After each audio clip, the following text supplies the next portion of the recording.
Alors vous avez 4 sorties USB 12 watts ici et une USB qui permet de faire une charge rapide de 18 watts. 3 entrées 220 volts 1500 watts avec des pics pouvant aller jusqu'à 3000 watts en courte durée. Ici vous avez l'entrée pour les panneaux solaires ainsi qu'ici avec ces deux fiches que vous avez pu voir. Et la prise 220 volts pour la recharge de la batterie qui se trouve ici sur du 220. Et ici une entrée reliée à un câble qui vous permettra de mettre en parallèle une autre batterie Vetoman. Voilà. Vous avez pu voir que le panneau solaire est très pratique parce qu'il est petit. Donc ça c'est hyper important. Et l'avantage de ce panneau solaire c'est que bien sûr il est pliant. Donc on peut l'emmener de partout. Il fait donc 220 volts, ce qui suffit largement pour recharger cette batterie. Alors par rapport au tableau de commande ici, rien de bien compliqué. Ici vous avez la capacité de batterie à utiliser, donc 80% ici. Vous avez vu que pour faire un café, on a utilisé 1% de cette batterie. Donc pour 100%, on peut faire une centaine de cafés. Alors je pense pas que ça soit exactement le cas, mais en tout cas on y a vu pour faire ce café, ça nous a permis pour une puissance de 1800 watts, cette cafetière qu'on connaît bien, a permis de prendre qu'1% de batterie.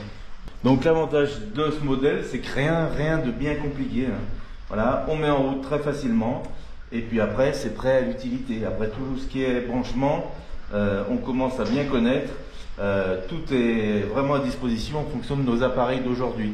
Donc rien de bien compliqué. Voilà. Ce qui est très pratique, c'est cette petite boîte, bien sûr. Ça paraît pas. Mais en tout cas, pour mettre tous ces câbles, on ne sait jamais bien où les mettre. Et ça, je pense que c'est une très bonne fonctionnalité. Voilà. Par rapport à d'autres qui ne l'ont pas. Et ces câbles, on ne sait jamais où les mettre. Alors c'est sûr que c'est bienvenu et bien pensé. Ici, celui-ci de câble, vous avez vu qu'il se range aussi. Vous avez vu qu'il se range aussi très facilement dans cette petite sacoche intégrée au panneau solaire. Donc c'est nickel aussi. Voilà.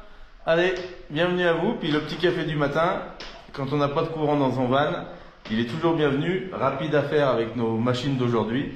Et c'est vrai que c'est un système de 220 volts portable qu'on peut avoir partout. C'est toujours bienvenue. Ça peut être bienvenu aussi quand on a une belle installation solaire dans son véhicule et puis qu'il pleut comme ça pendant 3-4 jours et que la ressource est devenue très faible. On est content d'avoir ce système de batterie autonome qui permet vraiment d'avoir le dépannage de l'électricité en 220 volts, même pour recharger un téléphone ou quoi. Quand on n'a vraiment plus de batterie, on est vraiment coincé. Donc ça peut servir aussi bien sûr pour les gens qui ont une belle installation mais qui ont besoin d'un secours en batterie. Il y en a beaucoup qui s'en servent comme ça.